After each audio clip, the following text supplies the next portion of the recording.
Today I wanted to talk about breathing efficiency in your lifts. So, number one, learn how to brace. Understand what bracing is.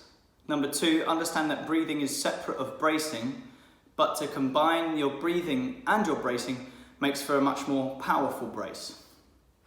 Now, what people often do, once they understand what bracing is, what they understand that breathing is a separate entity to bracing, but you use it to help you brace harder, is now you need to understand how to be efficient combining all of those things together.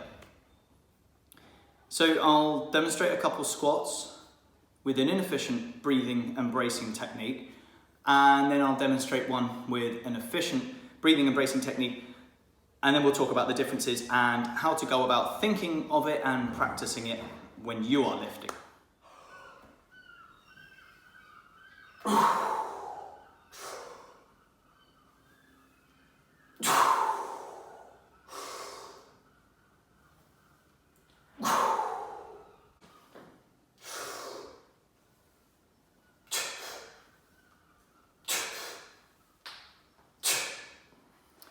So what you'll notice in the first example of my squats there, I take a very big breath in, I brace.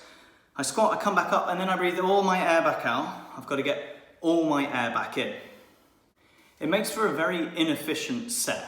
I'm spending a lot of time rebracing, rebreathing.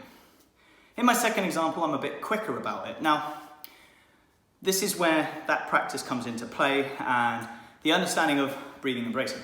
So initially I take a big breath in. I brace as usual. I come down, I come back up, and then it's a short, sharp breath out with a short, sharp breath back in. I try to keep my brace the entire time. Rather than breathing all the air out and naturally having to kind of relax the brace, it's quite hard to not relax the brace when you're breathing all your air out. So the way I like to think of it is almost like a martial artist. Think of Bruce Lee, you know how he, very quick exertions of breath, and to get that back, you only need a quick, short, sharp breath in. And it just makes for a much more efficient breathing and bracing technique. Now this is very important when we're doing more reps. So if I was to do a set of 8 with that very inefficient way of breathing, I'm soon going to be very much out of breath and absolutely shattered just from having to hold the bar up there for so long whilst I'm rebreathing for 8 reps. Now if I do my more efficient way of breathing and bracing, I will get that set done a lot faster, and it just makes for an easier set. Therefore, I can probably lift more weight later down the line rather than struggling with whatever weight I'm on and probably plateauing fairly quickly.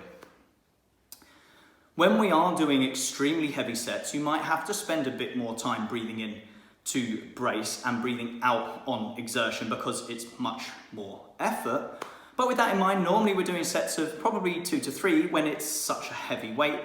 So that efficiency of breathing and bracing is not such a focus. It's more the focus is on lifting that particularly heavy weight and therefore having to exert and breathe out really quite hard to get through some sticking points or just to simply lift the weight in general.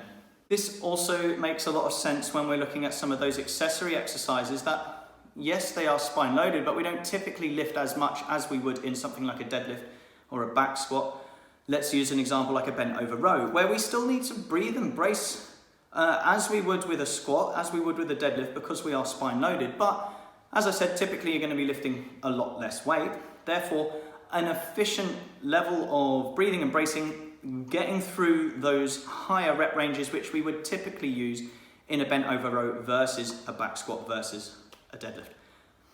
We want that efficient breathing, we want that efficient bracing, so we're not wasting energy on simply trying to get air in after breathing it all out.